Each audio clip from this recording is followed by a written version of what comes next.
ಆಹಾ, ಅದ್ಭುತ. ಜಾತಕದ ಹೊಂದಾಣಿಕೆ ಮಹತ್ವವಾಗಿದೆ. ಇವರಿಬ್ರು ಜಾತಕ ತುಂಬ ಚೆನ್ನಾಗಿ ಕೂಡ ಬರುತ್ತಮ್ಮ.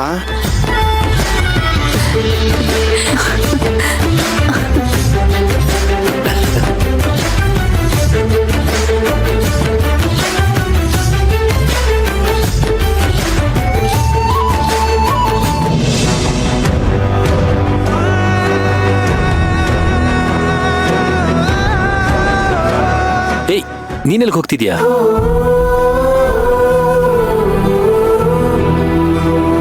ಎಲ್ಲ ಶಾಸ್ತ್ರ ಸಂಪ್ರದಾಯಗಳು ನಿನ್ ಮುಂದೆನೆ ನಡಿಬೇಕು. ಕೂತ್ಕೋ.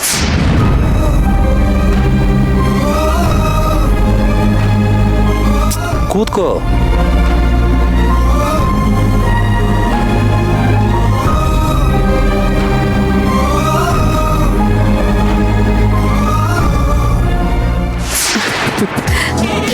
ಅನ್ಸೂಯ, ಖುಷಿನಾ? ಖುಷಿನೇ. ಅದನ್ನಾದ್ರೂ ಖುಷಿಯಾಗಿ ಹೇಳೆ. ಜಾತಕ ಹೊಂದುತ್ತೆ ಅಂತ ಅವ್ರಷ್ಟು ಸ್ಪಷ್ಟವಾಗಿ ಹೇಳಿದ್ರು ಆಕಾಶ ತಲೆ ಮೇಲೆ ಬಿದ್ದೋಳ್ತಾರ ಕೂತಿದ್ಯಲ್ಲ. ಇಲ್ಲಿ ಕೇಳಿ ತಾಯಿ, ಈ ಹುಡುಗಿ ಈ ಹುಡುಗನಿಗೋಸ್ಕರನೇ ಹುಟ್ಟಿದಾಳೆ.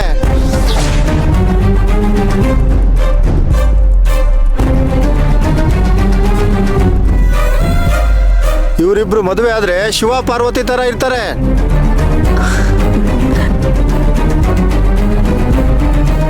ಹಾಗೆ ಗಣೇಶನ್ ತರ ಮಗನೂ ಹುಟ್ಟುತ್ತಾನೆ.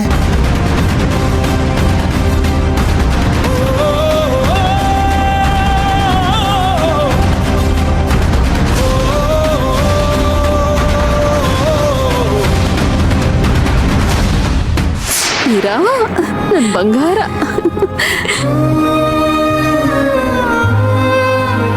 ಇವರಿಬ್ರು ಒಬ್ಬರನ್ನ ಬಿಟ್ಟು ಒಬ್ರು ಇರೋದೇ ಇಲ್ಲ. ಪ್ರಾಣಕ್ಕಿಂತ ಹೆಚ್ಚಾಗಿ ಪ್ರೀತಿಸ್ತಾರೆ. ಕೊನೆ ತನಕ ಒಟ್ಟಿಗೆ ಇರ್ತಾರೆ.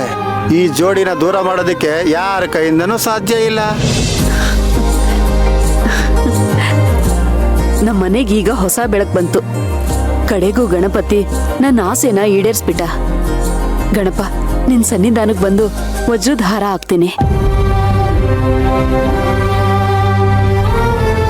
ಅರ್ಜುನ, ಇವತ್ತೇ ಗಣಪನ್ ಮುಂದೆ ಲಗ್ನ ಪತ್ರಿಕೆನ ಓದಿಸ್ಬಿಡೋಣ ಕಣೋ. ಏನಂತ್ಯಾ? ಹಾ, ಹೌದಮ್ಮ. ಶುಭ ಕಾರ್ಯಕ್ಕೆ ಯಾವತ್ತು ತಡ ಮಾಡಲೇಬಾರ್ದು ಅಲ್ವಾ ಸೇವಂತಿ?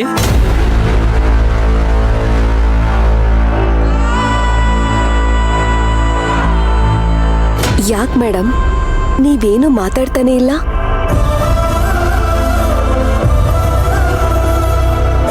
ಜೋಯಿಶ್ರೇ, ಹಾಗೆ ಹತ್ರದಲ್ಲಿ ಯಾವ್ದಾದ್ರು ಮುಹೂರ್ತ ಇದ್ರೆ ಬರ್ದ್ ಕೊಡಿ. ಆಯ್ತಮ್ಮ. ಮೀರಾ, ಖುಷಿನಾ?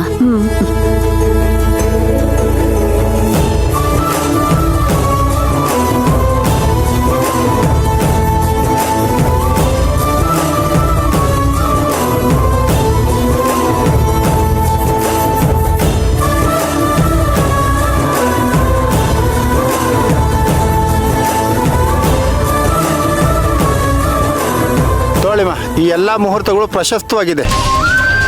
ನಿಮ್ಗೆ ಯಾವ್ದು ಅನುಕೂಲವಾಗಿದೆಯೋ ಅದನ್ನ ಆಯ್ಕೆ ಮಾಡ್ಕೊಳ್ಳಿ. ಸರಿ. ಅನ್ಸೂಯ, ಇದರಲ್ಲಿ ಯಾವ ಡೇಟ್ ನೋಡು.